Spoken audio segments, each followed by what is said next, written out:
आज से कुछ ही दिन पहले राजस्थान के जयपुर में जयपुर अजमेर हाईवे पर एक बहुत बड़ा हादसा हुआ।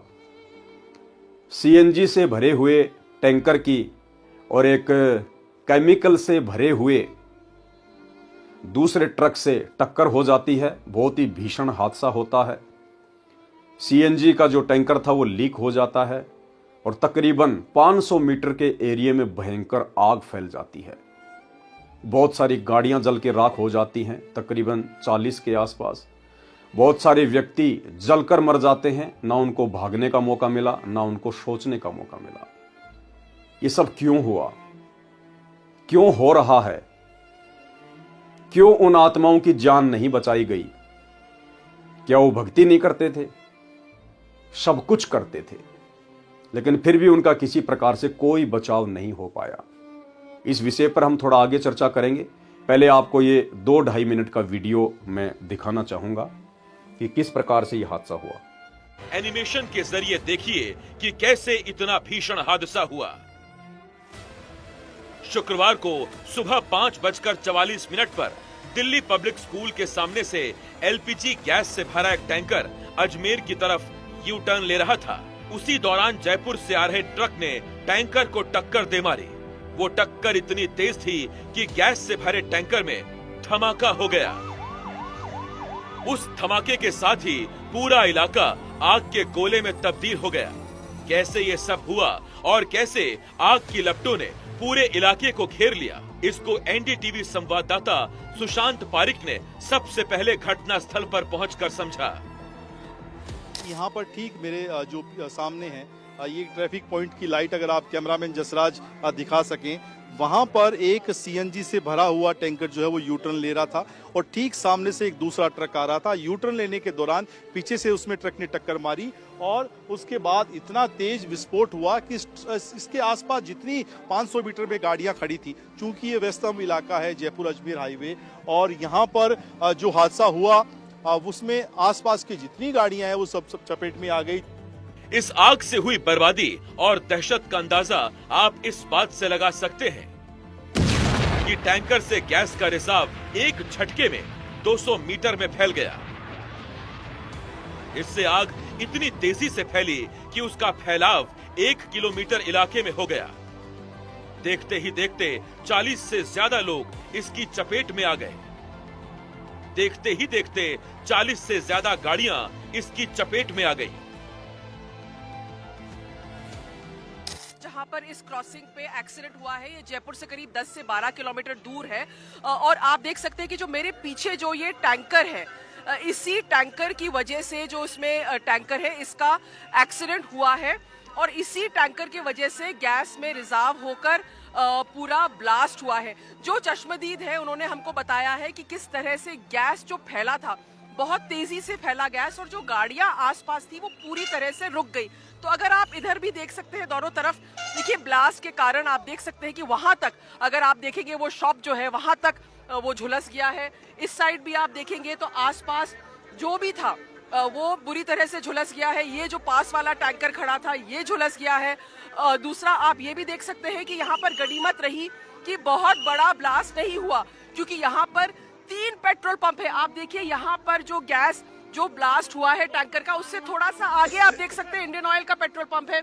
उसके आगे आप देख सकते हैं नायरा का पेट्रोल पे है।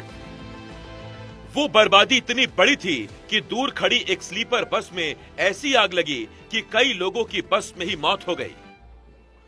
तो वीडियो आपने देखा। अब वीडियो के बाद में कुछ एक तस्वीरें हैं जो मैं आपको दिखाना चाहूंगा। ये तस्वीर है भाई और बहनों एक स्लीपर बस की। जब टैंकर में भीषण ब्लास्ट हुआ तो आसपास में आगे पीछे 200-300 मीटर के एरिया में जितने भी वाहन थे, सारे के सारे वाहन, तकरीबन 40 गाड़ियां बताई जा रही है, ट्रक, बस, और कुछ लोग अपनी जो पर्सनल गाड़ियां थी उनसे भी यात्रा कर रहे थे। उन लोगों को भागने का मौका भी नहीं मिला, कुछ सोचने का भी मौका नहीं मिला। अचानक से आग ने उनको घेर लिया। ये देखिएगा, ये बस है स्लीपर।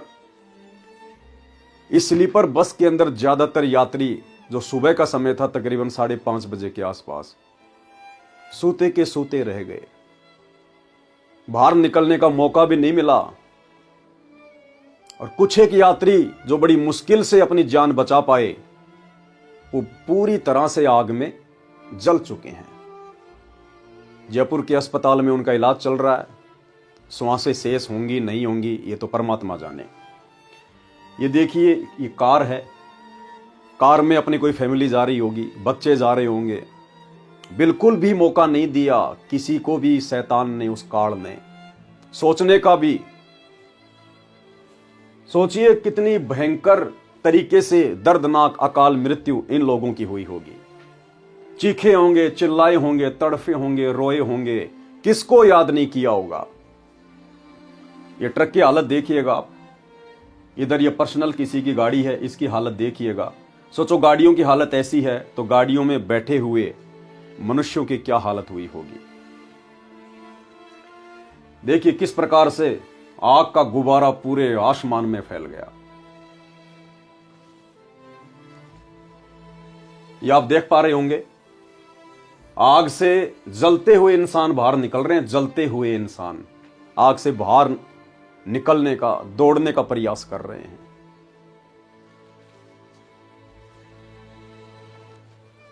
ये देखिएगा, लोगों की जो अस्थियां हैं छोटी सी पोटली के अंदर पैक कर दी गई हैं, पूरा शरीर जल के खाक हो गया। भाई और बहनों, ये सब कुछ क्यों? ये सब कुछ क्यों? अगर हम इस विषय पर विचार करें कि ये सब कुछ क्यों, इन लोगों के साथ में ऐसा क्यों हुआ। ऐसे बहुत सारे एक्सीडेंट होते हैं देश में, प्रतिदिन बहुत सारी दुर्घटनाएं होती हैं। ऐसा क्यों? सबसे पहली बात, ये मनुष्य शरीर स्त्री का हो या पुरुष का हो, उस परमेश्वर ने हमें केवल सत भक्ति करने के लिए दिया है, सत भक्ति करने के लिए। और सत भक्ति केवल सच्चा सतगुरु ही प्रदान कर सकता है, दूसरा कोई नहीं कर सकता। और सच्चे सतगुरु की पहचान कर पाना, उसकी शरण प्राप्त होना, यह कोई सामान्य बात नहीं है। ये तो जिस आत्मा के युगों युगों के भक्ति संस्कार मजबूत होते हैं वही आत्मा सतगुरु तक पहुंच पाती है। यानी सतगुरु स्वयं आत्माओं को अपनी शरण में लेता है। भगत कभी भगवान को पहचान नहीं सकता, आत्मा कभी परमात्मा को पहचान नहीं सकती। परमात्मा स्वयं आत्माओं से अपनी पहचान करवाता है, अपनी शरण में लेता है। और सच्चे सतगुरु की शरण में आने के बाद यदि हम सत भक्ति करेंगे, मर्यादा में रह के, गुरु की आज्ञा में चल के, हर प्रकार की बुराइयों से अपने आप को दूर कर लेंगे, नशा, मांसाहार, चोरी, डकैती, मिलावट, रिश्वतखोरी, भ्रष्टाचारी, बेवजह किसी को दुखी करना, परेशान करना, किसी की आत्मा दुखाना, जब तक हम इन सब चीजों से अपने आप को दूर नहीं कर लेते हैं तब तक भी हम सतगुरु की शरण में नहीं माने जाएंगे, भले ही हमें सतगुरु क्यों ना मिल जाए। तो भाई और बहनों, जिस प्रकार से भीषण हादसा हुआ है और जिन जिन लोगों ने अपनी जानें गंवाई हैं, क्या वो लोग भक्ति नहीं करते थे? अवश्य करते होंगे। हर व्यक्ति किसी न किसी को अपना इष्ट मान के, चाहे किसी देवी देवता को, किसी पीर पैगंबर को, चाहे वो किसी मंदिर में गया हो, मस्जिद में जाता हो, किसी मजार पे मत्था टेकने जाता हो, छोटे मोटे कोई धार्मिक अनुष्ठान हर व्यक्ति अपने जीवन में जरूर करता है, किसी न किसी को जरूर पूजता है। तो फिर उनके भगवानों ने उनकी रक्षा क्यों नहीं की? क्या उनके भगवान अंधे हैं, गूंगे हैं, बहरे हैं? क्या उनके भगवान उस समय नींद में थे जो अपने भक्तों पर आने वाली तकलीफ से अपरिचित थे? ये जितनी भी गाड़ियां हैं जो जलकर खाक हो गई हैं, क्या उन गाड़ियों में किसी शंकर भगवान की मूर्ति नहीं होगी? किसी बाबा श्याम जी की या बालाजी की कोई तस्वीर या कोई फोटो नहीं होगी? ये जितने भी लोग जो मरे हैं, क्या ये लोग कभी मंदिर नहीं जाते थे, मस्जिद नहीं जाते थे? क्या ये कोई कीर्तन वगैरह नहीं करवाते थे? क्या ये लोग दान धर्म वगैरह नहीं करते थे? फिर क्यों इन लोगों की ऐसी दुर्गति से मृत्यु हुई? भक्ति करते करते भी, क्योंकि ये जो भक्ति कर रहे हैं वो भक्ति शास्त्रों के विरुद्ध है। ये जिन भगवानों की भक्ति करते हैं, देवी देवताओं की, वो देवी देवता आधे अधूरे हैं, डमी गॉड हैं। वो अपनी खुद की मुसीबत आने पर सुरक्षा रक्षा नहीं कर सकते, भला अपने भक्तों की कैसे करेंगे। दूसरी बात, इन आत्माओं ने जितने भी दान धर्म किए अपने जीवन में, इन्होंने केवल कुपात्रों को धन दिया, इन्होंने किसी सुपात्र को दान धर्म नहीं किया। इन्होंने मंदिर में जाके दान कर दिया, मस्जिद में जाके कर दिया, चर्च में, गुरुद्वारे पे, रेड लाइट पे किसी भिखारी को दान कर दिया, या वैसे किसी पशु पक्षियों को खाना खिला दिया, चारा डाल दिया, दाने डाल दिए। दान धर्म करना वो भी है, लेकिन उस दान धर्म से आपके जीवन में आने वाले संकटों से किसी भी प्रकार से कोई बचाव नहीं हो सकता, क्योंकि आपने जहां जहां भी दान धर्म किया है वे सब कुपात्र हैं। वे लोग दान धर्म लेने के अधिकारी नहीं हैं। ऊपर से आपकी भक्ति शास्त्रों के विपरीत है। इसलिए इन लोगों को इस मुसीबत से इनके भगवानों ने, जिसको भी ये अपना इष्ट मानकर पूजते थे, उन्होंने नहीं बचाया। अगर ये सच्चे गुरु की शरण में होते, पूर्ण संत की शरण में होते, और पूर्ण संत सच्चा गुरु सतगुरु पृथ्वी पर एक समय में केवल एक ही होता है, और आज इस पूरी पृथ्वी पर वो एक सच्चा सतगुरु, पूर्ण सतगुरु स्वयं सतगुरु रामपाल जी हैं। इनके अलावा और कोई तत्वदर्शी संत नहीं है, कोई सतगुरु नहीं है, कोई जगत गुरु नहीं है। भले अपने नाम के आगे चाहे कितने भी लोग जगत गुरु लगाएं, सच्चे गुरु लगाएं, सतगुरु लगाएं, लेकिन वो लोग संत भी पूरे नहीं हैं, संत भी पूरे। इस हादसे में मौत का शिकार होने वाले व्यक्ति यदि उस पूर्ण संत की शरण में होते, आज यदि सतगुरु रामपाल जी की भक्ति करते, उनसे नाम उपदेश लेते, और यदि विधि विधान अनुसार दान धर्म करते, मर्यादाओं का पालन करते, तो भले ही उस दिन उनके मरने का संस्कार था, इस एक्सीडेंट में उनकी मृत्यु होनी थी, भले धर्मराज के कागजों में लिखा हो, लेकिन यदि वो सतगुरु रामपाल जी की शरण में होते और मर्यादित होते, मर्यादा में रहकर भक्ति कर रहे होते, तो परमात्मा अपनी आत्माओं को ऐसे भीषण हादसों से बचाता है। ये वो परमात्मा है, ये वो सतगुरु है जिस भगत के भाग्य में मृत्यु हो, ये परमात्मा उस मृत्यु को टाल सकता है। अपने भगत को भक्ति के लिए 7 वर्ष यानी 100 वर्ष की उम्र प्रदान कर सकता है। यदि इस भीषण हादसे में सतगुरु रामपाल जी के किसी भगत की मृत्यु होना लिखी होती, तो भाई और बहनों, परमात्मा उस भगत को कुछ भी प्रेरणा करके इस भीषण हादसे से अवश्य बचाते, अवश्य। जैसे ये भीषण हादसा होना था, उससे 5 मिनट पहले परमात्मा भगत को प्रेरणा कर देता। भगत को इच्छा होती कि मैं बाथरूम करूं, गाड़ी थोड़ा साइड में लगाऊं, और साइड में गाड़ी लगा के वो अपना बाथरूम वगैरह करना शुरू कर देता। 2 मिनट बाद में देखा इतना बड़ा ब्लास्ट हो गया। यानी परमात्मा कुछ भी करता है अपने भगत के लिए, जब वो उसकी शरण में आ जाता है, शास्त्रों के अनुसार भक्ति करना शुरू कर देता है, सच्चे गुरु की शरण में आके मर्यादित होकर भक्ति करना शुरू कर देता है। परमात्मा कुछ भी प्रेरणा करके, सोचल छिद्र मैं करूं अपने जन के काज, परमात्मा कुछ भी करके अपने भगत के ऊपर आने वाले संकट को टाल देता है। लेकिन यहां इन लोगों के साथ में ऐसा नहीं हुआ, क्योंकि इन लोगों की भक्ति शास्त्रों के विरुद्ध है, और ये लोग जो भक्ति किया करते थे वो भक्ति पूर्ण भक्ति नहीं है, वो आधे अधूरे भगवानों की भक्ति है, जिस कारण से आज उनके भगवान किसी भी प्रकार से उनका कोई सहयोग नहीं कर पाए। अन्यथा भाइयों और बहनों, भक्ति क्यों की जाती है? ये दुनिया मंदिर, मस्जिद, चर्च, गुरुद्वारे यहाँ क्यों जाती है? दान धर्म क्यों करती है? भंडारे क्यों करती है? इसलिए करती है कि यदि मेरे जीवन में ऐसा कोई समय, ऐसा कोई संकट, ऐसी कोई परेशानी आनी हो, तो आज मैं जो भक्ति कर रहा हूं, जो दान धर्म मैं कर रहा हूं, इसके प्रतिफल में परमात्मा मेरी रक्षा करेगा, मेरे बच्चों की रक्षा करेगा, मेरे परिवार की रक्षा करेगा, मेरा काम धंधा ठीक चलेगा। लेकिन यहां तो भगवान ने किसी प्रकार की कोई रक्षा नहीं की। तो बताइए फिर आप क्या पूज रहे हैं? आप किसकी भक्ति कर रहे हैं? आप किसको पूज रहे हैं? इसलिए भाई और बहनों, मौका है। ये तो एक छोटी सी घटना है, क्योंकि ये युग परिवर्तन का समय है, आप और हम सभी युग परिवर्तन के दौर से गुजर रहे हैं। 2028 युग परिवर्तन का समय निर्धारित है और यह घटना तो कुछ भी नहीं है। यह तो एक छोटा सा टैंकर ब्लास्ट हुआ सीएनजी का। सोचिए, जब इससे हजारों गुना ज्यादा पावरफुल एटम बम ब्लास्ट होंगे, परमाणु बम ब्लास्ट होंगे, मिसाइलें गिरेंगी, उस समय क्या होगा? उस समय आपको कौन बचाएगा? कैसे आपकी परिवार की रक्षा होगी? सिर्फ एक ही तरीका है पूरी पृथ्वी पर, और वो है सतगुरु रामपाल जी परमेश्वर जी की मर्यादित सत भक्ति। भाई और बहनों, अभी भी समय है। जो भाई बहन भक्ति और भगवान से अपरिचित हैं, उनको चाहिए कि सबसे पहले वो यूट्यूब पर सतगुरु रामपाल जी के सत्संग सुनना शुरू करें। 2-3 महीने उनका ज्ञान सुने, समझें, उसके बाद उनसे उपदेश लेकर भक्ति शुरू करें। और जो भगत भाई बहन ऑलरेडी अपने गुरुदेव की शरण में हैं, उनको चाहिए कि ऐसी घटनाओं से शिक्षा लेते हुए, क्योंकि ऐसी घटनाओं पर भक्तों को विशेष तौर पर चिंतन मनन करना चाहिए।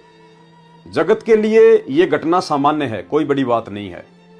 जगत के व्यक्ति जो भक्ति और भगवान से परिचित हैं, वो केवल घंटा 2 घंटा, दिन या 2 दिन इन बातों पर चर्चा करेंगे। उसके बाद वो लोग भूल जाएंगे। फिर कोई नया एक्सीडेंट हो जाएगा, कोई नया हादसा हो जाएगा, कोई नई न्यूज आ जाएगी, लोग फिर उस न्यूज के पीछे दौड़ पड़ेंगे, इसको भूल जाएंगे। लेकिन जो भगत होते हैं, भक्तों को उनके गुरु के द्वारा जो तत्व ज्ञान मिलता है, उस तत्व ज्ञान के आधार से भगत ऐसे एक्सीडेंट को, ऐसी घटनाओं को लेकर चिंतन मनन करता है। चिंतन मनन कि भाई ये हादसा तेरे साथ भी तो हो सकता था, और सोच यदि इस हादसे में तू मौत के हाथों चला जाता, यदि तेरी मृत्यु हो जाती, तो भले आदमी तू क्या लेकर गया, क्या लेकर गया। इस हादसे में ऐसे ऐसे लोग भी मरे हैं जो बहुत ही पैसे वाले होंगे, बहुत बड़े किसी जॉब में होंगे, कोई नौकरी पर होंगे, कोई अपनी होटल का उद्घाटन करने के लिए जा रहा होगा, कोई अपने बच्चों से मिलने जा रहा होगा, कोई अपनी नौकरी पर जा रहा होगा, बहुत बड़ा कोई पैसे वाला होगा। अब सोचिए भाई और बहनों, कहां गया उसका पैसा? क्या वो पैसा उसके साथ गया? जिस परिवार के लिए वो दिन रात जमीन पर पैर नहीं टेक रहा था, क्या वो परिवार उसके साथ गया? जीवन भर बैल की तरह मेहनत करके, चाहे चोरी करनी पड़े, चाहे रिश्वत लेनी पड़े, चाहे मिलावट करनी पड़े, चाहे भ्रष्टाचारी करनी पड़े, उस व्यक्ति ने जो कोठियां खड़ी की, जो गाड़ियां खरीदी, कि आज वो मकान, वो गाड़ी उसके साथ गई? वो रिश्तेदार जिनके लिए वो भक्ति नहीं किया करता था, कि नहीं भैया रिश्तेदारी थोड़ी छूटती है, ब्याह शादी में तो जाना ही पड़ता है, त्योहारों पे तो जाना ही पड़ता है, ये तो मनाने पड़ते हैं, तो हमारी परंपरा है, हमारे बुजुर्ग करते आ रहे हैं। आज ना वो बुजुर्ग साथ में गए, ना वो परंपरा साथ में गई, ना वो त्योहार साथ में गए, ना वो समाज और रिश्तेदार किसी भी प्रकार से सहायता कर पाया। तो भाई और बहनों, भगत ऐसी घटनाओं पर विशेष प्रकार से चिंतन मनन करते हैं कि यदि ये हादसा मेरे साथ में हो जाता तो मेरे साथ में भला क्या जाता, तो मैं किस चीज को लेकर यहां पर आश्वस्त होके बैठा हूं, मेरा है क्या? लोग अपना शरीर भी साथ नहीं लेकर जा सके, शरीर भी एक पोटली भर में उनकी अस्थियां बांध के रख दी गई हैं। घर वालों को अंतिम संस्कार करने के लिए शरीर भी नसीब नहीं हुआ। क्या लेके गया? केवल अपने कर्म। जैसी भक्ति की, जैसे उसने शुभ या अशुभ कर्म किए, अब वो कर्म साथ में लेके गया। उन कर्मों के हिसाब से अब उसका आगे का जीवन निर्धारित होगा। स्वर्ग में जाना है, नरक में जाना है, 84 में गधा कुत्ता सूअर बनाना है, या फिर से कोई मनुष्य जन्म देना है, क्या करना है? तो भाई और बहनों, हम भक्तों ने विशेष तौर पर चिंतन मनन करना चाहिए। अपने आप को संसार की तरफ से मृत मानकर चलना चाहिए। गुरुदेव के प्रत्येक आज्ञा में, प्रत्येक वचन में रहकर अपनी भक्ति को पूर्ण करना चाहिए। और भाई और बहनों, हमने सिर्फ और सिर्फ अपने गुरुदेव भगवान को प्रसन्न करने वाले ही कार्य करने चाहिए। केवल गुरुदेव को प्रसन्न करने वाले ही कार्य। जो धन हम लोग अज्ञानता में दिन रात जोड़ने में लगे हुए हैं, वो धन हमारे साथ में नहीं जाएगा। जो वस्तु हमारे साथ में जाएगी नहीं, उन वस्तुओं का ये दुनिया दिन रात संग्रह करने में लगी हुई है। और जो वस्तु हमारे साथ में जाएगी, भक्ति धन, उसकी तरफ किसी का ध्यान भी नहीं है। तो भाई और बहनों, विशेषकर सतगुरु रामपाल जी परमेश्वर जी के भक्तों ने ऐसी घटनाओं को लेकर विशेष चिंतन मनन करना चाहिए और अपने आप को एक नॉर्मल स्थिति में रखकर कि भैया किस बात का अहंकार, किस बात का घमंड, इसमें कोई पहलवान भी होगा, कोई पैसे वाला भी था, कहां गई वो पहलवानी, वो शरीर का जोर, वो शरीर का दमखम कहां उसके काम आया। कोई बहुत बड़े पैसे वाला था, बैंकों में करोड़ों रुपए थे, एक बार मांगते लोग भी उसको करोड़ों रुपए दे दिया करते थे, कहां आए वो पैसे इसके काम। तो भाई और बहनों, यदि कोई वस्तु काम आएगी तो वो आएगी सतगुरु की सेवा, सतगुरु की भक्ति। इसलिए परमात्मा कहते हैं कि जैसा सतगुरु कहे वैसा भगत करे, उसके बाद कल्पे कारण कौन है, तू कर सेवा निष्काम और मन इच्छा फल देऊंगा जब पड़ेगा मेरे से काम। ऐसे समय में सतगुरु का काम था, सतगुरु सोच छिद्र करके कोई भी बहाना बना के अपने भगत की वो ट्रिप कैंसिल कर देता, उसकी यात्रा कैंसिल कर देता, भगत को अंदर से प्रेरणा कर देता कि छोड़ो आज नहीं कल चलेंगे, बच जाता। तो भाई और बहनों, आप और हमें सच्चा सतगुरु प्राप्त है। अब यदि आवश्यकता है तो उस सच्चे सतगुरु को, सतगुरु रामपाल जी को परमेश्वर मानकर, अपना इष्ट मानकर, कबीर देव मानकर और उनके द्वारा बताई गई प्रत्येक मर्यादा का पालन करते हुए अपनी भक्ति को सफल करना है।